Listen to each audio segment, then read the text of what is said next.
प्राचीन समय की बात है। उज्जैन नगर में एक राजा विक्रम सिंह शासन करते थे।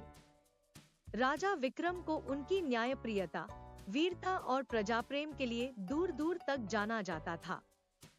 वे अपने राज्य को समृद्ध और खुशहाल बनाने में दिन रात जुटे रहते थे। लेकिन उनके जीवन में सबसे खास रिश्ता उनकी मां, राजमाता अंबिका देवी के साथ था। अंबिका देवी न केवल राजा की मां थी, बल्कि उनकी सबसे बड़ी प्रेरणा और मार्गदर्शिका भी थी। एक रात राजमाता अंबिका देवी को एक विचित्र सपना आया। उन्होंने देखा कि एक रहस्यमय जंगल में एक अद्भुत मंदिर है, जिसके भीतर एक दिव्य खजाना छिपा है। सपना इतना जीवंत और स्पष्ट था कि राजमाता ने तुरंत राजा विक्रम को यह बात बताई। राजा ने इसे गंभीरता से लिया और कहा, माँ, अगर यह सपना सच है, तो यह खजाना हमारे राज्य के लिए बहुत महत्वपूर्ण हो सकता है।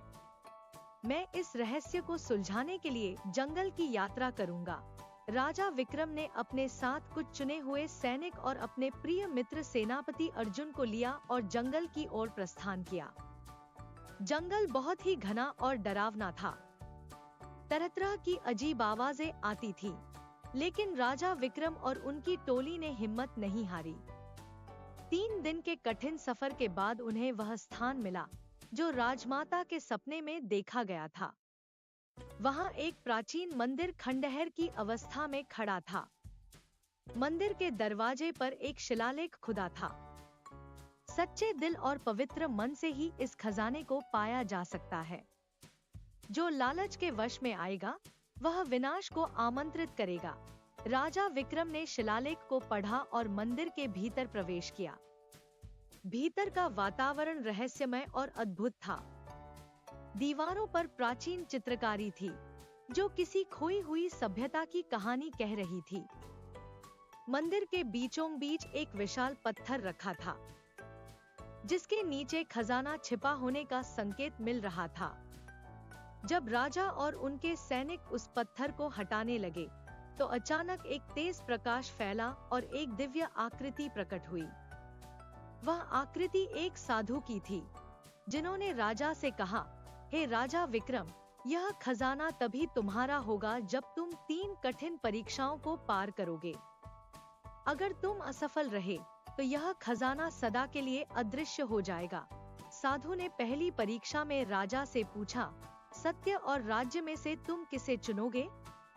राजा ने बिना हिचकिचाए उत्तर दिया, सत्य, क्योंकि सत्य के बिना राज्य का कोई अस्तित्व नहीं है।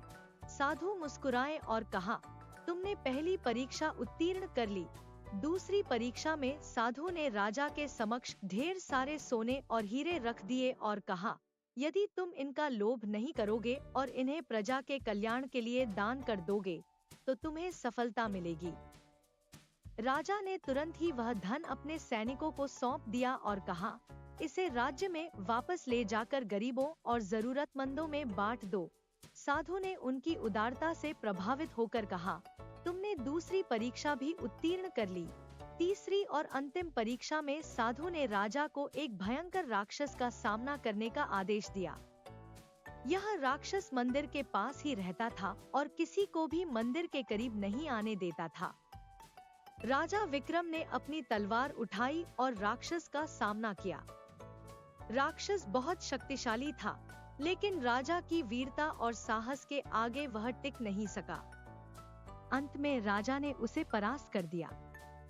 तीनों परीक्षाओं में सफल होने के बाद साधु ने राजा को आशीर्वाद दिया और खजाने का मार्ग दिखाया। खजाने में केवल सोना और रत्न ही नहीं, बल्कि प्राचीन ज्ञान और ग्रंथ भी थे, जो राज्य के लिए अमूल्य थे। राजा विक्रम ने खजाने को अपनी मां, राजमाता अंबिका देवी को समर्पित किया। उन्होंने इस खजाने का उपयोग राज्य के विकास, शिक्षा और चिकित्सा के लिए किया। उज्जैन नगरी और भी समृद्ध हो गई और राजा विक्रम का नाम इतिहास में स्वर्ण अक्षरों में लिखा गया। राजा विक्रम और राजमाता की यह कहानी हमें सिखाती है कि साहस, सत्य और परोपकार से हर कठिनाई को पार किया जा सकता है। उनके द्वारा स्थापित मूल्य आज भी प्रेरणा का स्रोत हैं।